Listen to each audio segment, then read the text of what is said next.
ವಾರ್ತೆಗಳಿಗೆ ಸ್ವಾಗತ. ನಾನು ರಮ್ಯಾ ಸತೀಶ್. ಜನವಾರ್ತೆಯ ಮುಖ್ಯಾಂಶಗಳು. ಪುರಸಭೆಯ ಹೊಸ ಕಟ್ಟಡದ 2ನೇ ಹಂತದ ನಿರ್ಮಾಣಕ್ಕೆ ಜಿಲ್ಲಾಧಿಕಾರಿಗಳೊಂದಿಗೆ ಚರ್ಚಿಸಿ ಶೀಘ್ರ ಟೆಂಡರ್ ಎಂದ ಶಾಸಕ ಬಾಲಕೃಷ್ಣರವರು.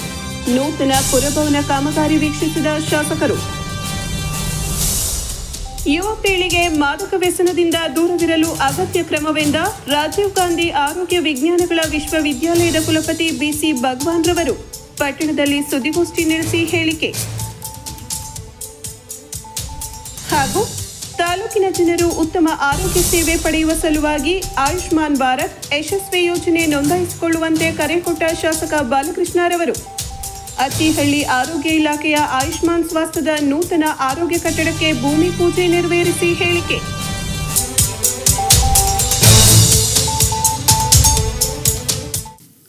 ಪುರಸಭೆಯ ಹೊಸ ಕಟ್ಟಡದ 2ನೇ ಹಂತದ ನಿರ್ಮಾಣ ಕಾಮಗಾರಿಗೆ ಜಿಲ್ಲಾಧಿಕಾರಿಗಳೊಂದಿಗೆ ಚರ್ಚಿಸಿ ಶೀಘ್ರ ಟೆಂಡರ್ ಕರೆಯಲಾಗುವುದು ಎಂದು ಶಾಸಕ ಸಿಎನ್ ಬಾಲಕೃಷ್ಣ ಹೇಳಿದರು.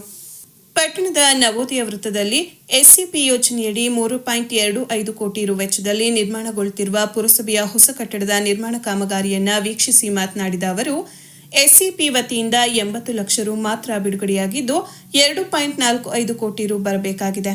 ಆದರೆ ಈಗಾಗಲೇ ಶೇಕಡ 80ರಷ್ಟು ಕಾಮಗಾರಿ ಪೂರ್ಣಗೊಂಡಿದ್ದು ಇನ್ನು 20 ದಿನಗಳಲ್ಲಿ ಮೊದಲ ಅಂತಸ್ತಿನ ಕಟ್ಟಡದ ಕಾಮಗಾರಿ ಪೂರ್ಣಗೊಳ್ಳಲಿದೆ ಎಂದರು.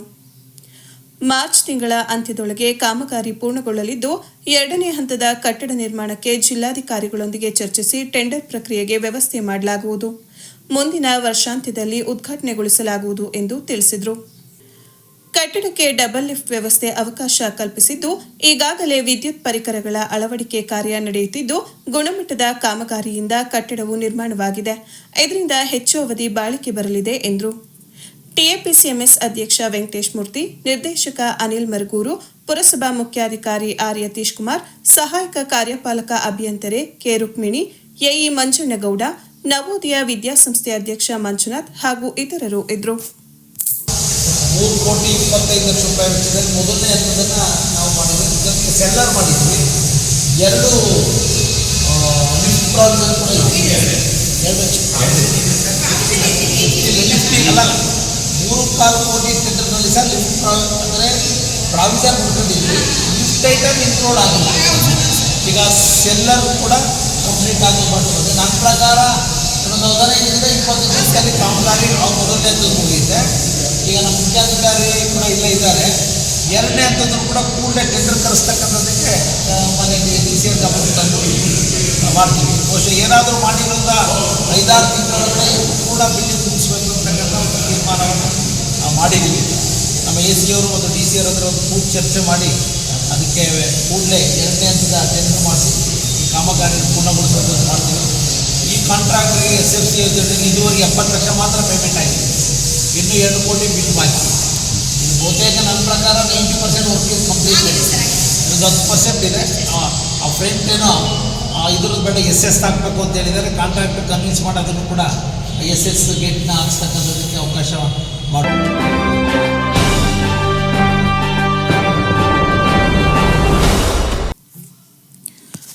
ಯುವ ಪೀಳಿಗೆಯಲ್ಲಿ ಮಾದಕ ವ್ಯಸನವು ಗಂಭೀರ ಕಳವಳಕಾರಿ ವಿಷಯವಾಗಿದೆ ಎಂದು ರಾಜೀವ್ ಗಾಂಧಿ ಆರೋಗ್ಯ ವಿಜ್ಞಾನಗಳ ವಿಶ್ವವಿದ್ಯಾಲಯದ ಕುಲಪತಿ ಬಿಸಿ ಭಗವಾನ್ ತಿಳಿಸಿದರು. ಪಟ್ಟಣದ ಪತ್ರಕರ್ತರ ಭವನದಲ್ಲಿ ಸ್ವಾಸ್ಥ್ಯ ಭಾರತ ಶ್ರೇಷ್ಠ ಭಾರತ ಕಾರ್ಯಕ್ರಮದ ಭಾಗವಾಗಿ ಮಾತನಾಡಿದ ಅವರು, ಮಾದಕ ವ್ಯಸನವು ಮಾದಕ ದ್ರವ್ಯಗಳನ್ನು ಬಳಸುವ ವ್ಯಕ್ತಿಗೆ ಮಾತ್ರ ಸೀಮಿತವಾಗಿಲ್ಲ, ಆದರೆ ಕುಟುಂಬಗಳು, ಸಮುದಾಯಗಳು ಮತ್ತು ಒಟ್ಟಾರೆಯಾಗಿ ಸಮಾಜಕ್ಕೂ ವಿಸ್ತರಿಸುತ್ತವೆ. ಮಾದಕ ದ್ರವ್ಯಗಳ ದುರುಪಯೋಗದ ಹೆಚ್ಚಳವು ಅಪರಾಧ ದರಗಳ ಹೆಚ್ಚಳಕ್ಕೆ ಕಾರಣವಾಗಿದೆ ಮತ್ತು ಸಾಮಾಜಿಕ ಯೋಗಕ್ಷೇಮದ ಮೇಲೆ ಒಟ್ಟಾರೆ ಹಾನಿಕಾರಕ ಪರಿಣಾಮವನ್ನು ಬೀರಿದೆ. ಮಾದಕ ವ್ಯಸನ ತಡೆಯಲು ಶಿಕ್ಷಣ ಸಂಸ್ಥೆಗಳಲ್ಲಿ ಜಾಗೃತಿ, ವಿದ್ಯಾರ್ಥಿಗಳಲ್ಲಿ ನಶೆ ಮುಕ್ತ ಜೀವನ ಶೈಲಿ ಉತ್ತೇಜನ ನೀಡುವ ಉದ್ದೇಶದಿಂದ ರಾಜೀವ್ ಗಾಂಧಿ ಆರೋಗ್ಯ ವಿಜ್ಞಾನಗಳ ವಿಶ್ವವಿದ್ಯಾಲಯ ಮತ್ತು Disha Bodh foundation, narcotics control bureau ಮತ್ತು ಜೀವನ ಸಾರ್ಥಕತೆ ಸಂಸ್ಥೆಗಳ ಸಹಯೋಗದೊಂದಿಗೆ ಯುವಜನರಲ್ಲಿ ಮಾದಕ ವಸ್ತು ವ್ಯಸನ ಮುಕ್ತಗೊಳಿಸಲು ಮತ್ತು ಅಂಗಾಂಗ ದಾನದ ಮಹತ್ವ ತಿಳಿಸಲು ನಶಾ ಮುಕ್ತ ಭಾರತ ಕರ್ನಾಟಕ ಕ್ಯಾಂಪಸ್ ಹಾಗೂ ಅಂಗಾಂಗ ದಾನ ಅಭಿಯಾನಗಳನ್ನು ತೀವ್ರಗೊಳಿಸಲಾಗಿದೆ. ಇದು ಆರೋಗ್ಯವಂತ ಸಮಾಜ ಮತ್ತು ಸುರಕ್ಷಿತ ಕ್ಯಾಂಪಸ್ ಪರಿಸರವನ್ನು ನಿರ್ಮಿಸುವ ಗುರಿಯನ್ನ ಹೊಂದಿದೆ. ಕರ್ನಾಟಕದಾದ್ಯಂತ ಇರುವ ಶಾಲಾ ಕಾಲೇಜು ವಿದ್ಯಾರ್ಥಿಗಳನ್ನು ಗಮನದಲ್ಲಿಟ್ಟುಕೊಂಡು ನಡೆಯಲಿರುವ ಮಹತ್ವದ ಜಾಗೃತಿ ಅಭಿಯಾನ ಮಾದಕ ದ್ರವ್ಯ ಬಳಕೆಯನ್ನು ತಡೆಗಟ್ಟಲು ಒಟ್ಟಾಗಿ ಹೋರಾಡಬೇಕಾದ ಅಗತ್ಯವಿದೆ. ಈ ನಿಟ್ಟಿನಲ್ಲಿ ಸಂಘ ಸಂಸ್ಥೆಗಳ ಸಹಯೋಗದೊಂದಿಗೆ ಸೂಕ್ತ ಕ್ರಮಗಳನ್ನು ಕೈಗೊಳ್ಳುತ್ತಿದ್ದು, ರಾಜೀವ್ ಗಾಂಧಿ ಆರೋಗ್ಯ ವಿಜ್ಞಾನ ವಿವಿಗಳ ವ್ಯಾಪ್ತಿಯ 9 ಜಿಲ್ಲೆಗಳಲ್ಲಿ ಈಗಾಗಲೇ ಈ ಅಭಿಯಾನವನ್ನು ಆರಂಭಿಸಿದ್ದು, ಹಾಸನ ಜಿಲ್ಲೆ 10ನೇದಾಗಿದೆ. ಈಗಾಗಲೇ ಸುಮಾರು 45,000 ವಿದ್ಯಾರ್ಥಿಗಳನ್ನು ತಲುಪಿದ್ದು, ಫೆಬ್ರವರಿ 27 ಮತ್ತು 28ರಂದು ವಿಜಯಪುರ, ಬೆಳಗಾಂ, ರಾಯಚೂರು ಜಿಲ್ಲೆಗಳಲ್ಲೂ ಅಭಿಯಾನ ನಡೆಸಲಾಗುವುದು. ಇನ್ನೆರಡು ತಿಂಗಳಲ್ಲಿ ಎಲ್ಲ ಜಿಲ್ಲೆಗಳಲ್ಲೂ ಕಾರ್ಯಕ್ರಮ ರೂಪಿಸಿ ನಮ್ಮ ಆರೋಗ್ಯ ದೇಶದ ಆರೋಗ್ಯ ಎಂಬ ಸಂದೇಶ ಸಾರಲಾಗುವುದು. ಇಂತಹ ಅಭಿಯಾನಗಳಿಂದ ಮಾದಕ ದ್ರವ್ಯ ವಿರುದ್ಧದ ಹೋರಾಟಗಳನ್ನು ಮತ್ತಷ್ಟು ಶಕ್ತಿಯುತಗೊಳಿಸಬಹುದಾಗಿದೆ. ಈ ನಿಟ್ಟಿನಲ್ಲಿ ಜನಸಾಮಾನ್ಯರು, ಅದರಲ್ಲೂ ಯುವ ಪೀಳಿಗೆ ಹೆಚ್ಚು ಗಮನ ಹರಿಸಬೇಕಿದೆ. ಇಂತಹ ಅಭಿಯಾನದಲ್ಲಿ ಸಕ್ರಿಯವಾಗಿ ಪಾಲ್ಗೊಳ್ಳಬೇಕಿದೆ. ಮಾದಕ ದ್ರವ್ಯವು ಬಳಕೆದಾರರಿಗೆ ಮಾತ್ರವಲ್ಲ, ಅವರ ಕುಟುಂಬಗಳಿಗೆ ಮತ್ತು ಸಮಾಜಕ್ಕೂ ಮಾರಕವಾಗಿದೆ ಎಂಬ ಸಂದೇಶ ಎಲ್ಲರನ್ನೂ ತಲುಪಬೇಕಿದೆ ಎಂದು ಹೇಳಿದರು. ಡ್ರಗ್ಸ್ ಚಟಕ್ಕೆ ದಾಸರಾದವರ ಮಾಹಿತಿಯನ್ನ ಮುಚ್ಚಿಡುತ್ತಿರುವುದರಿಂದ ಬೇಗನೆ ಮಾಹಿತಿ ದೊರೆಯದಂತಾಗಿದೆ. ರಾಜ್ಯದಲ್ಲಿ ಕಳೆದೆರಡು ವರ್ಷದಲ್ಲಿ 63% ಹೆಚ್ಚಾಗಿದ್ದು, ನಮ್ಮ ವಿವಿ ವ್ಯಾಪ್ತಿಯಲ್ಲಿ ಬೆರಳೆಣಿಕೆಯಷ್ಟು ಪ್ರಕರಣಗಳು ಪತ್ತೆಯಾಗಿವೆ. ವಿದ್ಯಾರ್ಥಿ ಪ್ರತಿನಿಧಿ, ಪೊಲೀಸ್ ಹಾಗೂ ಶಿಕ್ಷಕರನ್ನು ಒಳಗೊಂಡ ಡ್ರಗ್ಸ್ ನಿಯಂತ್ರಣ ತಂಡವನ್ನು ಪ್ರತಿ ಕಾಲೇಜಿನಲ್ಲೂ ರಚಿಸಿದ್ದು, ನಾರ್ಕೋಟಿಕ್ ನಿಯಂತ್ರಣ ಬ್ಯೂರೋದೊಂದಿಗೆ ಒಡಂಬಡಿಕೆಯನ್ನು ಮಾಡಿಕೊಳ್ಳಲಾಗಿದೆ. ಈ ತಂಡದ ವರದಿಯನ್ನಾಧರಿಸಿ ಕಾಲೇಜುಗಳ ನೋಂದಣಿಯ ನವೀಕರಣ ಮಾಡಲಾಗುವುದು ಎಂದು ತಿಳಿಸಿದರು. ಶ್ರೇಷ್ಠ ದಾನಗಳಲ್ಲಿ ಅಂಗಾಂಗ ದಾನವೂ ಕೂಡ ಒಂದು. ಆದರೆ ಈ ಬಗ್ಗೆ ಜನರಿಗೆ ಅಷ್ಟಾಗಿ ಮಾಹಿತಿ ಇಲ್ಲ. ಅದಕ್ಕಾಗಿಯೇ ಅಂಗಾಂಗ ದಾನ ಮಾಡುವವರ ಸಂಖ್ಯೆ ಕೂಡ ಕಡಿಮೆ. ಈ ಬಗ್ಗೆ ಅರಿವಿನ ಕೊರತೆ ಹೆಚ್ಚಿದೆ. ಯಾರು ಬೇಕಾದರೂ ಅಂಗಾಂಗ ದಾನ ಮಾಡಬಹುದು, ಆದರೆ ಅದಕ್ಕಿರುವ ಸೂಕ್ತ ವಿಧಾನ ಅನುಸರಿಸಬೇಕು. ಅಂಗಾಂಗ ಅಗತ್ಯವಿರುವಷ್ಟು ಪ್ರಮಾಣದಲ್ಲಿ ದಾನಿಗಳು ಸಿಗ್ತಿಲ್ಲ. ಆದ್ದರಿಂದ ಈ ಬಗ್ಗೆ ಹೆಚ್ಚಿನ ಅರಿವು ಮೂಡಿಸುವ ಅಗತ್ಯವಿದೆ. ನಮ್ಮ ಕೈಯಲ್ಲಿ ಮತ್ತೊಬ್ಬರ ಜೀವ ಉಳಿಸುವ ಅವಕಾಶವಿದ್ದಾಗ ಅದನ್ನು ಬಳಸಿಕೊಳ್ಬೇಕು. ಒಬ್ಬರ ಜೀವನಕ್ಕೆ ಬೆಳಕಾಗುವ ಅವಕಾಶ ಎಲ್ಲರಿಗೂ ದೊರೆಯುವುದಿಲ್ಲ. ಆದ್ದರಿಂದ ಜನರಿಗೆ ಅರಿವು ಮೂಡಿಸುವ ಪ್ರಯತ್ನ ಮಾಡಲಾಗ್ತಿದೆ. ಅಂಗಾಂಗ ದಾನದ ಮಹತ್ವದ ಬಗ್ಗೆ ಜಾಗೃತಿ ಮೂಡಿಸಲು ಮತ್ತು ಸ್ವಯಂ ಪ್ರೇರಿತರಾಗಿ ಅಂಗಾಂಗ ದಾನ ಮಾಡಲು ಜನರನ್ನ ಉತ್ತೇಜಿಸುವುದು ಇದರ ಉದ್ದೇಶವಾಗಿದೆ. ಅಂಗಾಂಗ ದಾನಕ್ಕೂ ನಮ್ಮ ವಿವಿ ಒತ್ತು ನೀಡುತ್ತಿದ್ದು, ಸದ್ಯ 58,000 ಮಂದಿ ತಮ್ಮ ಅಂಗಾಂಗ ದಾನಕ್ಕೆ ನೋಂದಣಿ ಮಾಡಿಕೊಂಡಿದ್ದು, ಇದರ 4 ಪಟ್ಟು ಬೇಡಿಕೆ ಇದೆ. ವಿವಿಯಿಂದಲೇ ಸುಮಾರು 7,000 ಅಂಗಾಂಗ ದಾನಕ್ಕೆ ನೋಂದಣಿ ಮಾಡಿಸಲಾಗಿದೆ. ಈ ಕುರಿತಂತೆಯೂ ಅರಿವು ಮೂಡಿಸಲು ಕ್ರಮ ಕೈಗೊಳ್ಳಲಾಗಿದೆ ಎಂದು ತಿಳಿಸಿದರು. ಸುದ್ದಿಗೋಷ್ಠಿಯಲ್ಲಿ ಸಿಂಡಿಕೇಟ್ ಸದಸ್ಯರಾದ doctor S.A.. Nitin, doctor Ramachandra ಪ್ರಭು, ಡಾಕ್ಟರ್ ಮಧುಸೂದನ್, ಡಾಕ್ಟರ್ ಓಬಳರೆಡ್ಡಿ, ನವೋದಯ ವಿದ್ಯಾಸಂಘದ ಅಧ್ಯಕ್ಷ ಸಿ.ಜೆ. ಮಂಜುನಾಥ್, ಕಾರ್ಯದರ್ಶಿ ಕೆಪಿ ಶರತ್ ಸೇರಿದಂತೆ ಸಂಘದ ಪದಾಧಿಕಾರಿಗಳು ಭಾಗವಹಿಸಿದರು. ಎಲ್ಲರಿಗೂ ನಮಸ್ಕಾರ. ನಾನು doctor Bhagwan, professor of surgery, ಈಗ ರಾಜೀವ್ ಗಾಂಧಿ ಆರೋಗ್ಯ ವಿಜ್ಞಾನಗಳ ವಿಶ್ವವಿದ್ಯಾಲಯ ಕರ್ನಾಟಕ ಸ್ಟೇಟ್ ಯೂನಿವರ್ಸಿಟಿ ಕುಲಪತಿ. ಡಾಕ್ಟರ್ ನಿತಿನ್ ಅವರು Rajiv college of Ayurveda. Dr. Ramachandra Prabhu, Professor and Head of Department, KIMS and Syndicate Member, Rajiv Gandhi University. Dr. Madhusudan Avaru, Neurologist, Head at Aster RV Aster Hospital. ಮತ್ತು ನಮ್ಮ syndicate ಸದಸ್ಯರು doctor ಓಬಲ್ Reddy ಅವರು ಮುಂಚೆ ಕಿದ್ವಾಯಲ್ಲಿ professor ಆಗಿ serve ಮಾಡಿದವರು, ಈಗ ನಮ್ಮ syndicate ಸದಸ್ಯರು ರಾಜೀವ್ ಗಾಂಧಿ ಆರೋಗ್ಯ ವಿಜ್ಞಾನಗಳ ವಿಶ್ವವಿದ್ಯಾಲಯ. ನನಗೆ ರಾಜೀವ್ ಗಾಂಧಿ ಆರೋಗ್ಯ ವಿಜ್ಞಾನಗಳ ವಿಶ್ವವಿದ್ಯಾಲಯ ಸುಮಾರು 3 ದಶಕಗಳ ಹಿಂದೆ ಪ್ರಾರಂಭ ಆಯಿತು, 1996ರಲ್ಲಿ. ಅಲ್ಲಿಂದ ನಾನು 5 ಬಾರಿ ಸೆನೆಟ್ ಸದಸ್ಯನಾಗಿ, 4 ಬಾರಿ ಸಿಂಡಿಕೇಟ್ ಸದಸ್ಯನಾಗಿ, ಈಗ ಕುಲಪತಿಯಾಗಿ ಆಯ್ಕೆಯಾಗಿದ್ದೀನಿ. ಆಗಲೇ 10 ತಿಂಗಳು ಕಳೆದಿದೆ. ಹೆಮ್ಮೆಯ ವಿಷಯ ಅಂತ ಹೇಳಿದ್ರೆ, ನಾನು ಚನ್ನರಾಯಪಟ್ಟಣ ತಾಲೂಕು ನವೋದಯ ಸ್ಕೂಲ್ನ ವಿದ್ಯಾರ್ಥಿ. ಇಲ್ಲಿ ನಮ್ಮ ಟೀಚರ್ಸು, ನನ್ನ ಕ್ಲಾಸ್ಮೇಟ್ಸು, ನನ್ನ ಚನ್ನರಾಯಪಟ್ಟಣ ಫ್ರೆಂಡ್ಸು ಎಲ್ಲರೂ ಇವತ್ತಿದ್ದಾರೆ.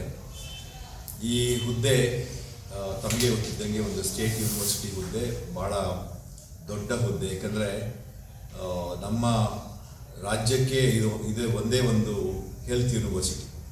ಆರೋಗ್ಯ ವಿಜ್ಞಾನಗಳ ಎಲ್ಲ ಕಾಲೇಜ್ಗಳು medical, dental, Ayurveda, homeopathy, nursing, pharmacy, allied sciences, Unani ಮತ್ತು ಸರ್ಟಿಫಿಕೇಟ್ ಕೋರ್ಸಸ್ಸು,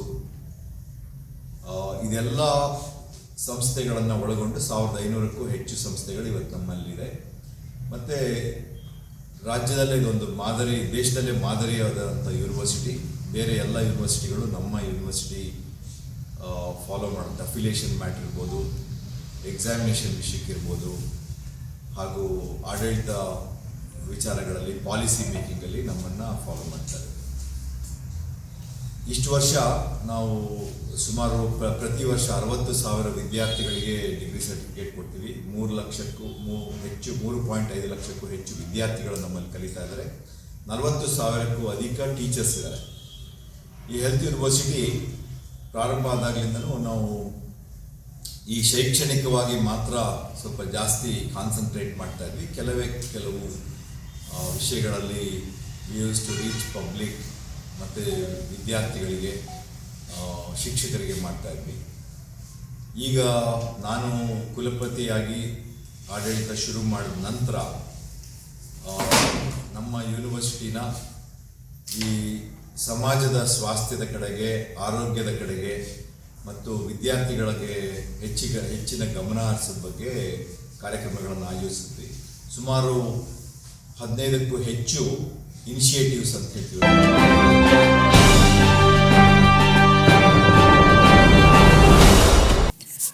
ತಾಲೂಕಿನ ಜನರು ಉತ್ತಮ ಆರೋಗ್ಯ ಸೇವೆ ಪಡೆಯುವ ನಿಟ್ಟಿನಲ್ಲಿ ಆಯುಷ್ಮಾನ್ ಭಾರತ್ ಯಶಸ್ವಿ ಯೋಜನೆ ನೋಂದಾಯಿಸಿಕೊಳ್ಳುವ ಮೂಲಕ ಈ ಯೋಜನೆಗಳ ಲಾಭ ಪಡೆಯುವಂತೆ ಶಾಸಕ ಸಿಎನ್ ಬಾಲಕೃಷ್ಣ ಮನವಿ ಮಾಡಿದರು. ತಾಲೂಕಿನ ನುಗ್ಗೇಹಳ್ಳಿ ಹೋಬಳಿಯ ಅತ್ತಿಹಳ್ಳಿ ಗ್ರಾಮದಲ್ಲಿ ಆರೋಗ್ಯ ಇಲಾಖೆಯ ಆಯುಷ್ಮಾನ್ ಸ್ವಾಸ್ಥ್ಯ ಯೋಜನೆ ವತಿಯಿಂದ ಸುಮಾರು 65 ಲಕ್ಷ ವೆಚ್ಚದಲ್ಲಿ ನೂತನ ಆರೋಗ್ಯ ಕಟ್ಟಡ ನಿರ್ಮಾಣಕ್ಕೆ ಭೂಮಿ ಪೂಜೆ ನೆರವೇರಿಸಿ ಮಾತನಾಡಿ, ಸೇವೆಯೇ ನಮ್ಮ ನಿಜವಾದ ಕರ್ತವ್ಯವೆಂದು ತಿಳಿದು ಆರೋಗ್ಯ ಇಲಾಖೆಯಲ್ಲಿ ಕರ್ತವ್ಯ ನಿರ್ವಹಿಸಿರುವ ಸ್ಟಾಫ್ ನರ್ಸ್ ಸೇರಿದಂತೆ ವಿವಿಧ ಸಿಬ್ಬಂದಿಗಳಿಗೆ ಕಳೆದ 5 ತಿಂಗಳಿಂದ ಸಂಬಳವಾಗದೆ ಸಿಬ್ಬಂದಿಗಳು ತೀವ್ರ ಸಂಕಷ್ಟದಲ್ಲಿದ್ದು, ಇದರಿಂದ ಅವರ ಕುಟುಂಬಗಳ ನಿರ್ವಹಣೆಗೆ ಸಮಸ್ಯೆಯಾಗಿದೆ. ಈ ಸಮಸ್ಯೆಯ ಕುರಿತು ಜಿಲ್ಲಾ ಉಸ್ತುವಾರಿ ಸಚಿವರು ಹಾಗೂ ಜಿಲ್ಲಾಧಿಕಾರಿಗಳಿಗೆ ಮನವರಿಕೆ ಮಾಡಿಕೊಡುವ ಮೂಲಕ ವೇತನ ಬಿಡುಗಡೆಗೆ ಒತ್ತಾಯಿಸುವುದಾಗಿ ತಿಳಿಸಿದರು. ಕೇಂದ್ರ ಸರ್ಕಾರದ 15ನೇ ಹಣಕಾಸಿನ ಯೋಜನೆ ಮೂಲಕ ಆರೋಗ್ಯ ಇಲಾಖೆಯ ಆಯುಷ್ಮಾನ್ ಸ್ವಾಸ್ಥ್ಯ ಯೋಜನೆ ವತಿಯಿಂದ ತಾಲೂಕಿನಲ್ಲಿ 40 ಹೊಸ ಕಟ್ಟಡಗಳ ನಿರ್ಮಾಣಕ್ಕೆ ಅನುದಾನ ಬಿಡುಗಡೆಯಾಗಿದೆ. ನೂತನ ಆರೋಗ್ಯ ಕಟ್ಟಡ ನಿರ್ಮಾಣದಿಂದ ಗ್ರಾಮಸ್ಥರಿಗೆ ಉತ್ತಮ ಆರೋಗ್ಯ ಸೇವೆ ಲಭಿಸಲಿದೆ. ಗ್ರಾಮದಲ್ಲಿ ಈಗಾಗಲೇ ಶುದ್ಧ ನೀರಿನ ಘಟಕಕ್ಕೆ ಅನುದಾನ ನೀಡಲಾಗಿದ್ದು, ಬಹುತೇಕ ಕಾಮಗಾರಿ ಪೂರ್ಣಗೊಂಡಿದ್ದು, ಯಂತ್ರಗಳ ಅಳವಡಿಕೆಯ ನಂತರ ನೀರಿನ ಘಟಕವನ್ನು ಉದ್ಘಾಟನೆ ಮಾಡಲಾಗುತ್ತದೆ. ಜೊತೆಗೆ ಪಶು ಆಸ್ಪತ್ರೆ ಕಟ್ಟಡ ದುಸ್ಥಿತಿಯಲ್ಲಿದ್ದು, ಹೊಸ ಕಟ್ಟಡ ನಿರ್ಮಾಣಕ್ಕೆ ಮುಂಬರುವ ದಿನಗಳಲ್ಲಿ ಆದ್ಯತೆ ನೀಡಲಾಗುತ್ತದೆ. ಈ ವರ್ಷದ ಪೂರ್ವ ಹಂಗಾಮಿನಲ್ಲಿ ತೋಟಿ ಏತ ನೀರಾವರಿ ಯೋಜನೆ ಪೂರ್ಣಗೊಂಡ ನಂತರ ಗ್ರಾಮದ ಮುಂಭಾಗದ ಕಟ್ಟೆಗೆ ನೀರು ಹರಿಸಲಾಗುತ್ತದೆ. ಗ್ರಾಮದ ದೇವಾಲಯಗಳ ಜೀರ್ಣೋದ್ಧಾರ, ಕಾಂಕ್ರೀಟ್ ರಸ್ತೆ, ಒಳಚರಂಡಿ ನಿರ್ಮಾಣ ಸೇರಿದಂತೆ ಬಹುತೇಕ ಅಭಿವೃದ್ಧಿ ಕೆಲಸಗಳಿಗೆ ಹೆಚ್ಚಿನ ಒತ್ತು ನೀಡಲಾಗಿದೆ ಎಂದರು. ಈ ಸಂದರ್ಭದಲ್ಲಿ ಆರೋಗ್ಯಾಧಿಕಾರಿ ಡಾಕ್ಟರ್ ಹರೀಶ್, ಕೃಷಿ ಪತ್ತಿನ ಮಾಜಿ ಅಧ್ಯಕ್ಷ, ಹಾಲಿ ನಿರ್ದೇಶಕ ಹುಲಿಕೆರೆ ಸಂಪತ್ ಕುಮಾರ್, ಗ್ರಾಮ ಪಂಚಾಯಿತಿ ಸದಸ್ಯರಾದ ಹಿರಿಯಣ್ಣಗೌಡ, ಅನಿತಾ ಮಹೇಶ್, ಕರ್ನಾಟಕ ರಕ್ಷಣಾ ವೇದಿಕೆ ಅಧ್ಯಕ್ಷ ವೇಣುಗೋಪಾಲ್, ಗುತ್ತಿಗೆದಾರ ಮನೋಜ್, ಮುಖಂಡರಾದ ಕೆಂಪೇಗೌಡ, ಮಂಜೇಗೌಡ, ತಿಮ್ಮೇಗೌಡ, ಪ್ರಭು, ನಾಗೇಂದ್ರ, ಧನಂಜಯ್, ಕುಮಾರ್, ಧರ್ಮ, ಶೇಖರ್, ರಾಮೇಗೌಡ, ಸಹದೇವಣ್ಣ, ಬೇಲೂರಯ್ಯ, ಪುಟ್ಟೇಗೌಡ, ಚಂದನ್, ನಾಗರಾಜ್, ಮಂಜಶೆಟ್ಟಿ, ಬಸವೇಗೌಡ, ಮೋಹನ್ ಕುಮಾರ್, ನಂಜುಂಡೇಗೌಡ, ಮಧು, ಮಂಜಯ್ಯ ಸೇರಿದಂತೆ ಗ್ರಾಮಸ್ಥರು ಹಾಜರಿದ್ದರು. ಅತ್ತಿಹಳ್ಳಿ ಗ್ರಾಮದಲ್ಲಿ 15ನೇ ಹಣಕಾಸಿನ ಒಂದು ಯೋಜನೆ ಅಡಿಯಲ್ಲಿ ಆಯುಷ್ಮಾನ್ ಆರೋಗ್ಯ ಸ್ವಾಸ್ಥ್ಯ ಯೋಜನೆ ಅಡಿಯಲ್ಲಿ 65 ಲಕ್ಷ ರೂಪಾಯಿ ವೆಚ್ಚದಲ್ಲಿ ಒಂದು ಕಟ್ಟಡದ ಕಾಮಗಾರಿಗೆ ಇವತ್ತು ಗುದ್ದಿ ಪೂಜೆಯನ್ನು ನೆರವೇರಿಸಿದ್ದಾರೆ. ಇಲ್ಲಿ ಮೆಡಿಕಲ್ ಆಫೀಸರ್ ಆದಂಥ ಡಾಕ್ಟರ್ ಹರೀಶ್ ಬಂದಿದ್ದಾರೆ. ಸ್ಥಳೀಯ ಸದಸ್ಯರಾದಂಥ ಹಿರಿಯರಾದಂಥ ಹಿರಿಯಣ್ಣವರು, ಮಹೇಶ್ ಅವರಿದ್ದಾರೆ, ಮಂಜಣ್ಣವರು, ಕುಮಾರು, ಅದನ್ನೇ ನಮ್ಮ ಸಂಪತ್ ಕುಮಾರ್ ಅವರು, ನಮ್ಮ ಶೇಖರ್ ಅವರು ಹಾಗೂ ಅಶೋಕಣ್ಣ, ಎಲ್ಲ ನಮ್ಮ ಗ್ರಾಮದ ಎಲ್ಲ ಯಜಮಾನರುಗಳು ಸಮ್ಮುಖದಲ್ಲಿ, ಎಲ್ಲ ತಾಯಂದಿರು, ಸಹೋದರಿಯರ ಸಮ್ಮುಖದಲ್ಲಿ ಇವತ್ತು ಗುದ್ದಿ ಪೂಜೆಯನ್ನು ನಡೆಸಿದ್ದೇವೆ. ಇದೊಂದು ಸುಸಜ್ಜಿತವಾದಂಥ ಕಟ್ಟಡ ಆಗ್ತದೆ ಆರೋಗ್ಯ ಸೇವೆಯನ್ನು ಕೊಡುವ ದೃಷ್ಟಿನಲ್ಲಿ. ಅದನ್ನು ಇವತ್ತು ಅತ್ತಿಹಳ್ಳಿನೇ ಆಯ್ಕೆ ಮಾಡಿದೆ. ಯಾಕಂದರೆ ತುಂಬ ಶಿಥಿಲಗೊಂಡಿದ್ದಂಥ ಸಂದರ್ಭ, ಯಾವಾಗಲೂ ಕೂಡ ಬಿದ್ದೋಗ್ತಿದೆ ಅಂತ ಮಾಹಿತಿನ ಹೇಳಿದ್ರು ಮೂರ್ತಿಯವರೇ. ಅದಕ್ಕೆ ಮನಗಂಡು ಇಲ್ಲಿಗೆ ಒಂದು ಸ್ಯಾಂಕ್ಷನ್ ಮಾಡಿಕೊಟ್ಟಿದ್ದೀವಿ. ಇನ್ನೊಂದು 4 ತಿಂಗಳೊಳಗಡೆ ಬಹುತೇಕ ಇದು ಪೂರ್ಣಗೊಳ್ಳುತ್ತೆ. ಆ ನಿಟ್ಟಿನಲ್ಲಿ ಗಮನವನ್ನು ಹರಿಸ್ತೀವಿ ಅಂತ ಕೂಡ ಈ ಸಂದರ್ಭದಲ್ಲಿ ಹೇಳಿ, ಇವತ್ತು ಶುದ್ಧ ನೀರು ಘಟಕದ ಬೇಡಿಕೆ ಸಲ್ಲಿಸಿದ್ರಿ. ಇನ್ನೊಂದು 20 ದಿವಸದಲ್ಲಿ ಅದು ಕೂಡ ಅದನ್ನು ಉದ್ಘಾಟನೆ ಮಾಡುವಂಥ ಅವಕಾಶವನ್ನು ಮಾಡಿಕೊಡ್ತೀವಿ. ದೇವಸ್ಥಾನಗಳಿಗೂ ಕೂಡ ಎಲ್ಲ ರೀತಿಯ ಸಹಕಾರವನ್ನು ನೀಡಿದ್ದೀವಿ. ಇನ್ನೊಂದು ದೇವಸ್ಥಾನಕ್ಕೂ ಕೂಡ ಅನುದಾನವನ್ನು ಕೊಡಬೇಕಾಗಿದೆ. ಮುಂದಿನ ದಿನಗಳಲ್ಲಿ ಅದಕ್ಕೂ ಕೂಡ ಆದ್ಯತೆಯನ್ನು ನೀಡ್ತೀವಿ ಅಂತಕ್ಕಂಥದ್ದನ್ನು ಕೂಡ ಈ ಸಂದರ್ಭದಲ್ಲಿ ಹೇಳಿ, ಈ ದೊಡ್ಡಮ್ಮನ ದೇವಸ್ಥಾನ ಕಡೆದು ಕೂಡ ತಾತ್ಕಾಲಿಕ ಓಡಾಡಲಿಕ್ಕೆ ಒಂದು ಅವಕಾಶ ಮಾಡಿದ್ದೀವಿ. ಮುಂದೆ ಅನುದಾನದ ಲಭ್ಯತೆ ನೋಡಿ ಅವಕಾಶವನ್ನು ಮಾಡೋಣ ಅಂತ ಕೂಡ ಹೇಳಿ, ಈ ನಿಮ್ಮ ಕಟ್ಟೆದು ಕೂಡ ಚಿಂತೆ ಮಾಡಬೇಡಿ, 3 ಮುಂದಿದ್ದು ಅದಕ್ಕೂ ಕೂಡ ನೀರನ್ನು ಒದಗಿಸ್ಕೊಡುವಂಥದ್ದಕ್ಕೆ ಅವಕಾಶವನ್ನು ಮಾಡಿಕೊಡ್ತೀವಿ ಅಂತಕ್ಕಂಥದ್ದನ್ನು ಕೂಡ ಈ ಸಂದರ್ಭದಲ್ಲಿ ಹೇಳಿ, ಹಿರಿಯಣ್ಣವರು ಮಹೇಶ್ ಅವರು ಒಂದು ಸದಸ್ಯದ ಅವಧಿನಲ್ಲಿ ಉತ್ತಮವಾದಂಥ ಕೆಲಸ ಕಾರ್ಯಗಳು ಗ್ರಾಮದಲ್ಲಿ ನಿಮ್ಮೆಲ್ಲರ ಸಹಕಾರದಿಂದ ಆಗಿದ್ದಾವೆ. ವಿಶೇಷವಾಗಿ ಅವರಿಗೆ ಅಭಿನಂದನೆಗಳನ್ನು ಸಲ್ಲಿಸಲಿಕ್ಕೆ ಬಯಸ್ತೇನೆ. ಮಂಜಣ್ಣವರು ಕೂಡ ಸೊಸೈಟಿ ಅಧ್ಯಕ್ಷರಾಗಿ ಈ ಭಾಗದ ರೈತರಿಗೆ ಸೊಸೈಟಿ ಬಗ್ಗೆ ಹೆಚ್ಚಿನ ಸಹಕಾರವನ್ನು ನಡೆಸಲಿಕ್ಕಿದ್ದಾರೆ. ಅದು ಎಲ್ಲ ಮುಖಂಡರು ನಮ್ಮ ಮುದ್ದೇಗೌಡರು ಇಲ್ಲ, ಅವ್ರನ್ನೂ ಕೂಡ ವಿಶೇಷವಾಗಿ ನಾನು ಈ ಸಂದರ್ಭದಲ್ಲಿ ನೆನೆಸ್ಕೊತೀನಿ. ಹಿರಿಯ ನಾಯಕರಾಗಿದ್ದಂಥವರು ರಾಜಣ್ಣ ಎಲ್ಲ ತುಂಬ ಅನೇಕ ಮುಖಂಡರುಗಳು ಕೂಡ ಇದ್ದೀರಿ. ನಿಮ್ಮ ನಾವು ಯಾಕೆಂದರೆ ಚುನಾವಣೆಗೆ ಬಂದಾಗ ಬರೋರಲ್ಲ, ನಿಮ್ಮ ಕಷ್ಟ ಸುಖ ಅಭಿವೃದ್ಧಿ ಕಾರ್ಯಕ್ರಮಗಳನ್ನೂ ನಿಮ್ಮೊಂದಿಗೆ ಸದಾ ಇದ್ದಾವೆ. ಇವತ್ತು ಶಾಲಾ ಆವರಣದಲ್ಲೂ ಕೂಡ ಹೊಸ ಕಟ್ಟಡವನ್ನು ಮಾಡಿಸ್ಕೊಟ್ಟಿದ್ದೀವಿ. ಮೊನ್ನೆ ಯೂನಿಯನ್ ಡೇಗೂ ಕೂಡ ಬಂದಂಥ ಸಂದರ್ಭದಲ್ಲಿ ಅದು ಕೂಡ ಉದ್ಘಾಟನೆಯನ್ನು ನೆರವೇರಿಸಿದ್ವಿ ಅಂತ ಕೂಡ ಹೇಳಿ, ಈ ಒಂದು ಕಟ್ಟಡ ಈ ಭಾಗದಲ್ಲಿ ಕೊನೆಯಲ್ಲಿ ಮತ್ತೊಂದು ಮುಖ್ಯಾಂಶಗಳು.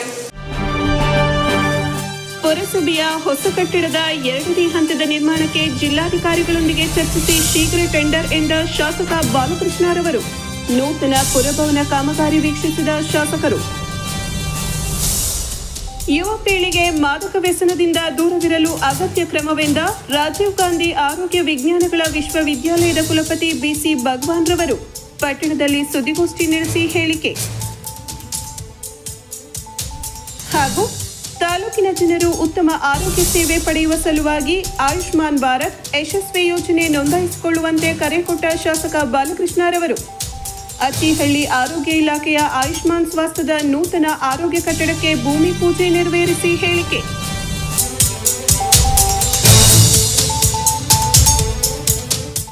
ಇದರೊಂದಿಗೆ ವಾರ್ತಾ ಪ್ರಸಾರ ಮುಕ್ತಾಯವಾಯಿತು. ಮತ್ತೆ ನಮ್ಮ ಭೇಟಿ ಮುಂದಿನ ಚಿಕ್ಕ ವಾರ್ತೆಯಲ್ಲಿ. ನಮಸ್ಕಾರ.